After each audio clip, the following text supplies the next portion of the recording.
Welcome to Coffee with Coach Douglas. This is Martin Couch. How are you doing, Coach? Fantastic. It's a good morning. It's so much warmer than it has been the last few mornings we've done this. Last few mornings have felt like true football weather, almost getting Minnesota type weather.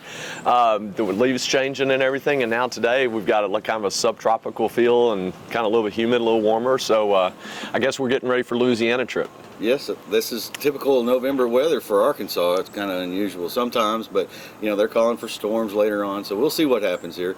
Coach, you made a huge announcement. A huge announcement came out this week about your football team. Absolutely. You want to talk about that? Yeah, so we're super excited. I'm sure, as everybody knows, we made a declaration back in February that we had the intent to move into NCAA Division III from NAIA football. And of course, anytime there's change, anytime there's disruption, there's anxiety, there's stress, there's worry. For me and for my part, having spent the last 9 years at an NCAA Division III institution, which was my first time ever to be at a D3 school, I was really excited about it. I've always contended since I got here that we're really a much better fit for NCAA Division III as far as an institution, because we're so much academically driven compared to our peers that we play against. And so to make that move, I thought was just a no-brainer. The problem is when you make that move, you're in kind of no man's land for a little bit. You can't. You can lay some groundwork. You can talk to some conferences under the, double secret probation type of thing and say, hey, keep this on the down low, but we're going to make this move. We'd really like to be a part of your conference. We didn't set any of that up. We made the plunge 100% head first going into D3 without laying a foundation to having a home for where we're going to be. And in this part of the country, compared to Illinois or compared to the Northeast or Minnesota, there's not a bunch of Division III conferences that you can just pick and choose from. And so we really only had a few options, and one of those for me was a non-starter.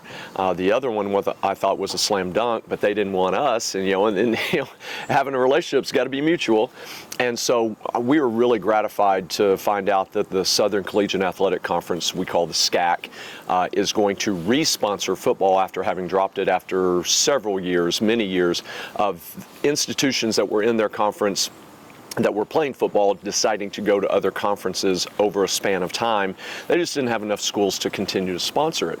And so for the SCAC to take the opportunity to capitalize off Lions' move to Division III, to have the opportunity for Centenary out of Shreveport, Louisiana, who's adding football in the fall of 24, as a full playing member that's already in their conference, to bring in McMurray out of Abilene, Texas, into the fold, just really strengthens the SCAC and gives them an opportunity now to plant their flag back into football.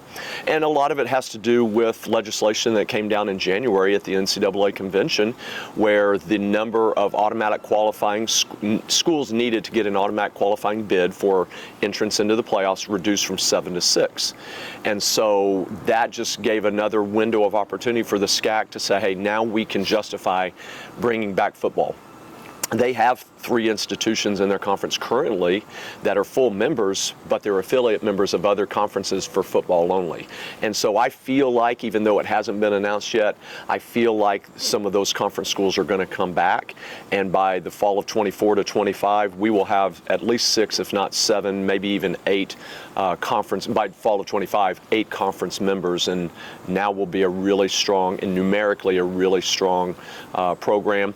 And there's some schools in there that are pretty strong football playing schools. Texas Lutheran has been in the American Southwest for many years, and doesn't win it, but they compete very well in that conference. That's, I would say, them and the WIAC, the Wisconsin Intercollegiate Athletic Conference, are the 2 strongest Division III football playing conferences, and probably in all sports really in the nation.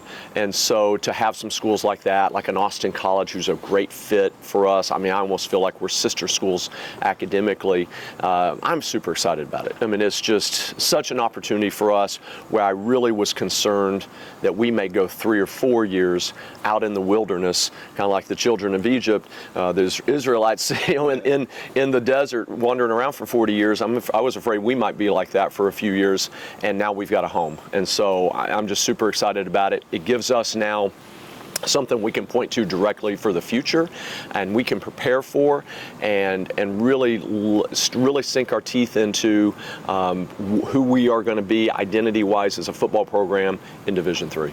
That is a huge announcement and a big thing for Lion football. It really It's is. very encouraging for the future, getting recruits in here and things like that. Absolutely. But, we went ahead and jumped into the major news. Now, not to overshadow who your guest is today, Coach Hintz, linebackers coach for the Lion College Scots. Welcome, Coach Lentz. Thank you. Talk a little bit about the new announcement. What do you think about it? Well, I think it's fabulous. Like Coach was saying, kind of being a man on an island is not a really good feeling. And now with knowing that we have a home somewhere that wants us and it's going to build towards the future, I think is a huge announcement. Very good. You guys are still in the SAC conference this year, though. Talk a little bit. We got Louisiana Christian coming up. We're going to jump right into the preview right now. Sure. So, Coach, talk about Louisiana Christian just a little. Absolutely. It's amazing. They were a Division III school in the American Southwest just 2 years ago. Made the jump into our conference last year. Again, just head first, just like we were making the opposite move out of the SAC and out of the NAI. And they look like a Division III school in a lot of ways as far as depth of talent, size, speed, those type of things when we played them last year at our place. They came off a huge homecoming win at their place against Langston, who at that time was leading the conference in the SAC, and then proceeded to lose the next 2 games after that, after upsetting Ottawa at home. Langston did. And Louisiana Christian gets a huge win at home, and then they come to us and we end up getting the win against them. And so obviously that was a great one for us. We'd only had the win against Texas College at the time, allowed us to finish with a 2-8 record last season. Now they look like a completely different team, especially at home. They're much bigger, they're much faster, and they have a lot of the same pieces. It's not like a couple of schools in our conference, not like an Ottawa who had a ton of grad transfers, who had a lot of transfers, straight up transfers as juniors and seniors and even sophomores. They're a little bit more homegrown. They seem to have continued to cultivate their local recruiting area, bring in some guys. They've got a few transfers here and there. And I'm sure they're healthier too. I know last year they were a little bit banged up, but they are much more loaded in the secondary. Probably one of the top 3 secondaries I've seen so far on film. We'll get a chance to see him live tomorrow. I thought OPSU was really, really good. I thought Ottawa's DBs were really, really good. These guys look really strong, but their defensive line has gotten so much better too. And they weren't weak last year, but I think they were missing some pieces either due to injury or they've just had some guys develop. But they've got a couple of D tackles that are just humongous. They're not runners. I mean, they're big. They're not runners, but they're defensive ends who last year gave us some problems because of their speed, are now so much stronger than they were last year. And so they've played so well at home. They're undefeated. They really looked very well coached.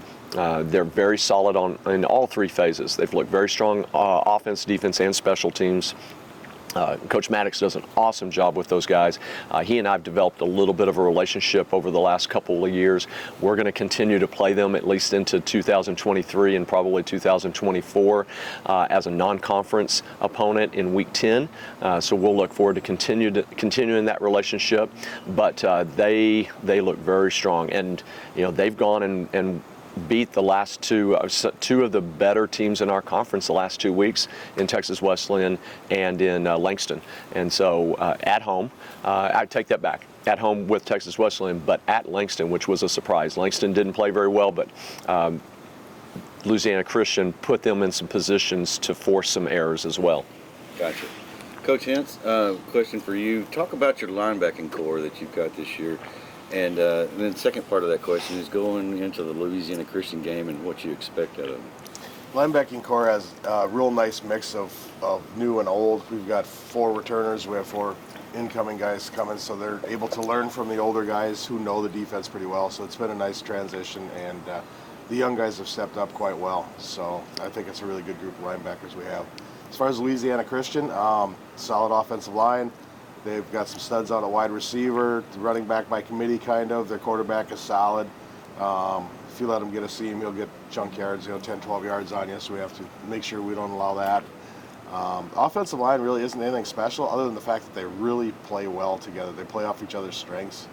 And in that kind of an offense, that's really important to do. So I would say probably one of the more disciplined, better offensive lines we'll face. I was going to say the same thing. I mean, one of the more efficient offenses Yep. I've seen so far, Yep. but they've got some playmakers, and their offensive line can get after you at times and really put themselves in a position to be able to block up the entire front. Okay, got that. You know, coming off a bye week, how are we looking right now, Coach? You know, we've had an opportunity to heal a few guys up. Some of our injuries, though, that we have currently are longer-term injuries. Bilal Muhammad will be out this week. Obviously disappointing for him, being his senior year. We expect to get him back for the last road game down at Texas Wesleyan next week, but he's got a separation in his shoulder, and so doctors felt like another week, and our trainers felt like another week would probably be best for him. So I know he's disappointed about that. We did get Jalen Babers cleared, but you know, this late in the season, we're not going to put him on the grass and risk any type of other injury. We're going to try to get him ready for the Fall 23 campaign and medically redshirt him. But beyond that, a lot of our guys are fairly healthy. Chris Bronson will be out this week with nagging injuries that have just continued to sustain through most of the season, and so we'll miss him obviously. And so we're a little bit already depleted in the back end, in the back seven. We'll get a little bit more depleted. We're only going to go into this one with about 3 corners, so those guys are going to get plenty of playing time, and they'll get an opportunity to show what they can do. Excellent. Of course, we know Louisiana Christian is 4-3 overall. What I've got them 4-0 at home. Yes. Defensively, Coach Hens, this is kind of for you too. What are we going to have to do to stop their powerful offense? Just play gap discipline defense. Like, the last couple of weeks, our credo, or my motto at least, is just be us. If we can do that and play within our scheme, we're just fine. But, Coach Rudd talks about pieces of the puzzle all the time, and there's 11, and if you have 10, it doesn't work as well. And that's kind of what's bit us a little bit this year, where we got 10 of the 11 pieces working together, and the one just slips up, and there goes a big play for us or whatever. So, again, if we just be us and play our responsibility, we'll be fine. Yep. Take away a couple of those big plays, it could be a whole different season right now. Absolutely. What are we going to have to do to win, Coach? Well, we've got to move the ball. It'll be interesting to see what the weather's like down there. We've had to spread the field a little bit this year, just for lack of ability to be able just to pound the ball forward in the run game. But we're going to do a couple things with some tight end sets to hopefully create a little bit more run friendly offense for us this week and not rely quite so much on the pass, but we're going to have to hit some plays. There's no doubt about it. They're going to lock us up just like everybody else does in this conference, not just us, but everybody else. They're going to lock down and straight up cover zero and man you up probably about 80% of the time, and the other 20% will be cover one. Be a lot of man cover Saturday, which is our guys are at least used to that. And so we've got to create some situations where we create separation, whether it's vertically in the pass game or horizontally in the pass game. A little bit of both would be really nice, but it'll come down, can we effectively, maybe it's only 2 yards, maybe it's 3 yards and 4 yards at a time, move the ball on the ground to keep them honest, and then be able to hit some of those, either a chunk play or a nice 5-yard pickup to convert a 3rd and short in the pass game, to continue to move the chains, possess the ball to keep the defense off the field a little bit more, and then be able to play that field position battle. You talked a little bit about the weather conditions. I know tonight they're calling for storms in the south part of the state and the north part of Louisiana, where you guys are going to be going down to Pineville.